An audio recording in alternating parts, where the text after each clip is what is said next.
How can a team who recently won a World Series have a stability issue? Well, you have an issue when your franchise has moved countless times in their history, being in their third stint with their current city. You have an issue when your on-the-field performance has been a roller coaster to say the least for the past decade. And you especially have an issue when your generational talent is either always injured, doesn't believe in the team anymore and leaves to a divisional rival, or wants an absolute bag that you can't pay.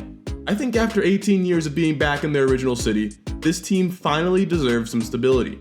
And that's where we come in. We have 3 goals for this franchise: fill out this farm system and have a constant flow of talent coming in, draft a face of the franchise, one that hopefully stays healthy and stays with us their whole career, and of course, we want to win another ring with this team with a core that hopefully stays together for more than a year. However, it won't be easy. This team has a budget on the tighter side and plays in one of the toughest divisions in baseball, but it will make the glory even sweeter. It's time to bring stability to Washington. I'm Kai the Franchise Guy, and welcome to episode 1 of the Washington Nationals franchise. So initial thoughts on this roster? We have a lot of work to do. Our best player isn't healthy and may never pitch again, and we only have 2 A potential prospects in the entire organization. So what happened to that 2019 World Series team?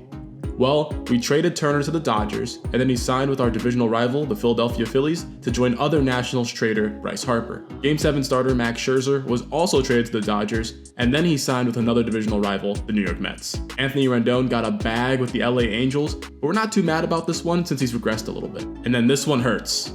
But as mentioned in the intro, Juan Soto is now a member of the San Diego Padres. It was reported he wanted a deal worth over $500 million, and ownership just couldn't pay him that. Now, a key piece of that 2019 World Series team is still here, and that's starting pitcher Patrick Corbin. However, he might have regressed more than Anthony Rendon. Since that 2019 World Series, Corbin has set a career high in losses in both 2021 and 2022, and we're still paying him over $20 million for the next 2 years. The sad part? We don't even know if he'll be in our bullpen come opening day. But with that being said, there's still some bright spots, so let's highlight some specific players. Alright, if this guy's healthy, he's a bright spot. But the first player we're going to highlight is starting pitcher Steven Strasburg, the number 1 overall pick in 2009 and probably the most hyped pitching prospect of all time. And while he was healthy when it mattered, winning the 2019 World Series MVP, he's been plagued by injuries his whole career. Since winning that 2019 World Series, he's only started 8 games. Now what you'll notice is Strasburg starts the year on the 60-day IL, and that's because he's recently suffered a setback in mid-February with a nerve issue in his recovery from thoracic outlet syndrome. We don't know when he'll be back or if he'll ever be back, but here's what we do know. There's no way we're trading that contract as he's making $35 million a year for the next 4 years, and you're not DFAing a Nationals great. The next player we're going to highlight is Joey Meneses. He's had a really interesting journey. His baseball career started in Mexico, but his MLB career started by playing in the Braves and Phillies farm systems, eventually winning the 2018 Minor League MVP award. After winning that MVP award and still not getting a big league shot, Meneses went to Japan in 2018 and made his debut in 2019 for the Oryx Buffaloes. Fun fact, one of the reasons he went to Japan is because he loves Goku. Yes, that Goku. However, 3 months after his debut, in June 2019, he tested positive for a banned substance called hydroxystanozolol. A year later, Meneses came back to the States, signing a minor league deal with the Red Sox, and then in 2022, he signed a minor league deal with the Nationals. After the Juan Soto trade, the longtime minor league player finally got his major league shot, and he produced pretty well. Meneses was named to the MLB All-Rookie team, and in 56 games, he batted .324, hit 13 home runs, and 34 ribbies. At 31, he's a bit past our timeline in the rebuild, but he's an interesting player because we have a ton of team control, and he can develop into a pretty nice trade piece if needed. The next player we're going to highlight is starting pitcher Josiah Gray. Gray bounced around early in his career, eventually being sent to the Nationals in that deal with the Dodgers that sent Scherzer and Turner to LA. He's a second-round pick who's shown some promise, but still needs to develop. However, with Strasburg out, Gray will already be competing for an ace position this year, whether he's ready or not. Another interesting player who's on the fringe of this rebuild timeline is outfielder Lane Thomas. He's a player who's shown some potential, but he's already 27 years old. He's a 5th-round pick who was traded here a couple years ago. We're hoping his bat keeps developing and that he can become a key piece of this core for the future. Another young pitcher we'll be covering is Mackenzie Gore. Gore was one of the main pieces in that Juan Soto deal, and he was the 2017 3rd overall pick. He's only one of 2 A potential prospects in the organization, and we're expecting him to be a huge piece of this core for the future of this team. Another fun fact here, his favorite pitcher growing up was Madison Bumgarner. Let's hope he has the same highs as Mad Bum, but not the same lows. The last player we'll be highlighting is our massive 6'7", 240-pound number 1 overall prospect, James Wood. Wood was another piece of that Soto trade, and he's going to be a main piece of this future core, as him and Gore are the only 2 A potential prospects in this organization.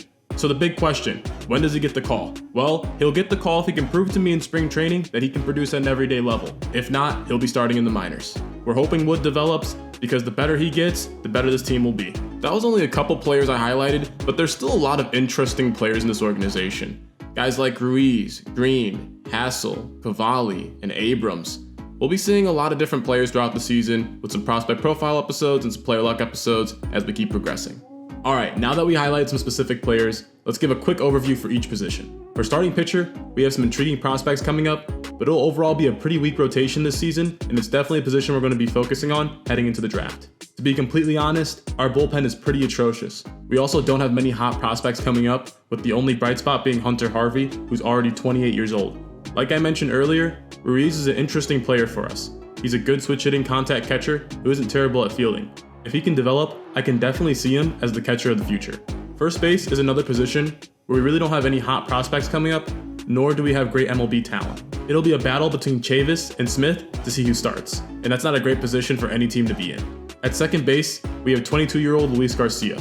He's a great everyday second baseman, but besides him, we have nobody else in the organization that's looking to have potential or is even close to being MLB ready.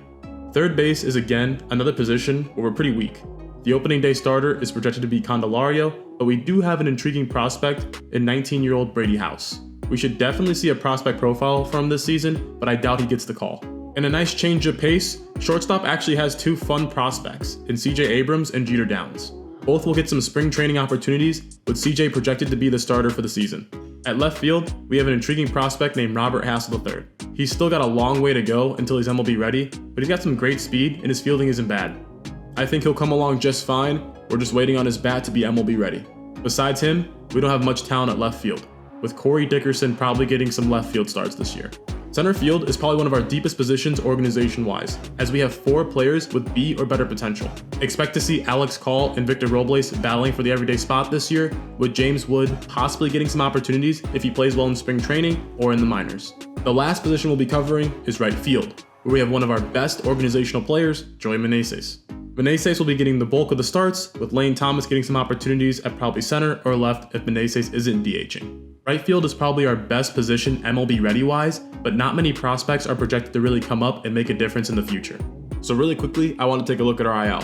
I only did this for our team, but for guys that are already on the National 60-day IL, so they're probably out for the year, I just threw them on there with manual injuries. So we won't be seeing Rainey, Arano, Strasburg, or Cavalli this year. Everybody should be back next year except Strasburg, which is the interesting one. Currently, there's no timetable for his return, so I'm deciding what I want to do with him. I think what will happen is he will come back next year unless there's some breaking story that he's done pitching again. But I knocked down his stamina and I knocked down his durability, so he'll be a bullpen arm and we really got to be cautious with how we use him. The final thing I wanted to cover for the team is the coaching and scouts.